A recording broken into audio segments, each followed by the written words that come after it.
Hi అండి, అందరికీ good morning. ఎలా ఉన్నారు? నేనైతే బాగున్నానండి. మీ అందరూ కూడా బాగుండాలని మనస్ఫూర్తిగా కోరుకుంటున్నాను. కొంచెం జలుబు చేసింది, అందుకే వాయిస్ ఇలా ఉంటుంది, ఏమనుకోవద్దు. నెక్స్ట్ ఇంకోటి ఏంటంటే, నిన్న వీడియో చేసినప్పుడు కామెంట్స్లో అడిగాను, మీ ముక్కు మీద మచ్చ ఉందా అని చెప్పేసి. ఉందండి, చిన్న మచ్చ, ఏంటో అది ఉంది. నెక్స్ట్ వచ్చేసి ఇంకా నాకు కామెంట్స్ వస్తూనే ఉన్నాయి.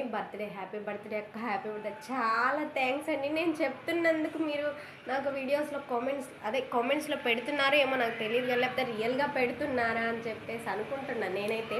అంటే ఇట్లా నేను చెప్తున్నాను కదా, నా బర్త్డే అయిపోయినా ఇంకా నాకు కామెంట్స్ వస్తున్నాయి, హ్యాపీ బర్త్డే అక్క అలా అని చెప్పేసి అన్నాను కదా, అందుకోసం ఏమన్నా పెడుతున్నారా లేకపోతే మీకు అనిపించి పెడుతున్నారా నాకైతే అర్థం కావట్లేదు. ఓకే అండి, అయినా కూడా చాలా థ్యాంక్స్ అనమాట. మళ్ళీ ఇంకో కామెంట్ ఏంటంటే, ఇన్స్టాగ్రామ్లో మెసేజ్ చేస్తే రిప్లై ఇవ్వట్లేదు అన్నారు కదా.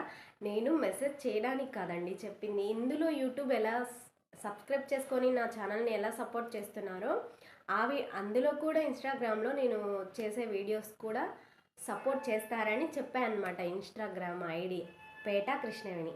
మీరు ఇందులో ఎలా సపోర్ట్ చేస్తున్నారో అందులో కూడా నాకు అలానే సపోర్ట్ చేయండి, ఓకేనా ఫ్రెండ్స్. ఇంకా ఏదైనా నేను ఇప్పుడు అన్నాను కాబట్టి నాకు బర్త్డే విషెస్ ఇంకా వస్తున్నాయి, కామెంట్స్ రూపంలో చెప్తున్నారు అని చెప్పేసి అంటున్నారని ఏమైనా పెడుతున్నారో ఏమో నాకే తెలియదు, కానీ చాలా థ్యాంక్స్ అండి, చాలా చాలా థ్యాంక్ యూ సో మచ్. మళ్ళీ ఇంకొకటండి, అందులో ఎండలు చాలా బాగా అసలు 8 కల్లా ఎండ మాత్రం అసలు ఎట్లా వస్తుందంటే బయటకు కూడా వెళ్ళలేకున్నాము. ఏదైనా అవసరమైన పరిస్థితుల్లోనే బయటకు వెళ్ళండి. చిన్నపిల్లల్ని అయితే అస్సలు బయటికి పంపించొద్దు. హాఫ్ డే స్కూల్సే కాబట్టి ఆఫ్టర్నూన్ వచ్చాక ఇంట్లోనే పెట్టి టీవీయో ఏదో ఒకటి పెట్టి ఉంచండి. ఎక్కువ వాటర్ తీసుకోండి, ఓకేనా ఫ్రెండ్స్. నా వీడియో నచ్చితే ఒక లైక్ చేయండి, ఓకేనా. అలానే మన ఛానల్ని సబ్స్క్రైబ్ చేసుకోండి, షేర్ చేయండి ఫ్రెండ్స్ అండ్ ఫ్యామిలీకి. ఇన్స్టాగ్రామ్ ఐడిని కూడా ఫాలో చేయండి, సబ్స్క్రైబ్ చేసుకోండి, ఓకేనా ఫ్రెండ్స్. బాయ్.